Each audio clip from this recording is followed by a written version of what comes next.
I will tell you this as a lawyer, I cannot say. አንድ የህግ ባለሙያ በማን እንደተፈጸመ ልነግርህ አልችልም። ነገር ግን በትግራይ ወንጀል ተፈጽሟል። ቆይ የህግ ባለሙያ ነህ እንዴ? ለውጡን ተከትሎ በተቀሰቀሰው ግጭት አነጋጋሪ ትችቶችን በመሰንዘር የሚታወቁት የቀድሞ ኮሙኒኬሽን ሚኒስትር ከፕሪቶሪያው ስምምነት ወዲህ የትግራይ ክልል ጊዜያዊ አስተዳደር ፕሬዝዳንት የአሁኑ የጠቅላይ ሚኒስትር የምስራቅ አፍሪካ ጉዳዮች አማካሪ ሚኒስትር አቶ ጌታቸው ረዳ በአልጀዚራው ጋዜጠኛ ተፈትነዋል። ይህ በአልጀዚራ የተካሄደው ቃለ ምልልስም አቶ ጌታቸውን ከዛሬና ትናንት ጋር ያላተመው ሆኗል። አንደበተ ርቱዕ ሰው ከአልጀዚራ ጋር በነበራቸው ቆይታ ዲዳ መስለው ታይተዋል።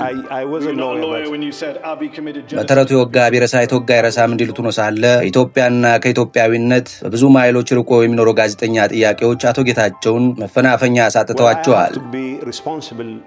እርሳቸው ስምምነት ባሉት የፕሪቶሪያ ውል እርቀ ሰላም መውረዱን የጥሉ ያለመግባባቱ ዘመን ማክተሙን ደጋግመው ሊመሰክሩ ቢሞክሩም አቶ ጌታቸው የአልጀዚራውን ጋዜጠኛ አፍ ማዘጋት አልሆነላቸውም። ያለ ልዩነት በንግግር አዋቂነታቸው እጅ ካፍ ያስጭኑ የነበሩት ፖለቲከኛ ሲደነጋገሩ የታዩበት ቃለ ምልልስም እያነጋገረ ይገኛል። በዚህን ሰዓት የበርካቶች ጥያቄ አልጀዚራ በአቶ ጌታቸው ላይ ነጥብ ማስቆጠር ለምን ፈለገ?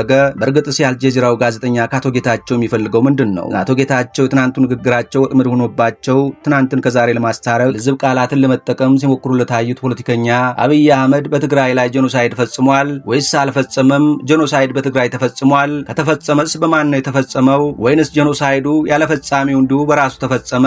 የሚሉት የጋዜጠኛው የተደጋገሙ ጥያቄዎች ፈጽሞ ምቾት ነሽ ነበሩ ማለት ይቻላል ለአቶ ጌታቸው ረዳ።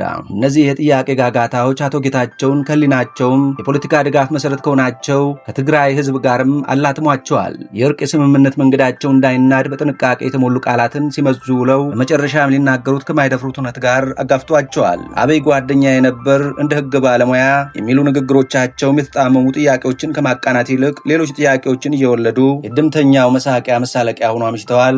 እውቁ ፖለቲከኛ አቶ ጌታቸው ረዳ ይህን የመሰለው አቶ ጌታቸው ረዳ ብሎ ማነጋገሩ እንደቀጠለ ነው። I am ready to stand by my position that genocide has been committed. I'm confused. Just to clarify for the audience watching.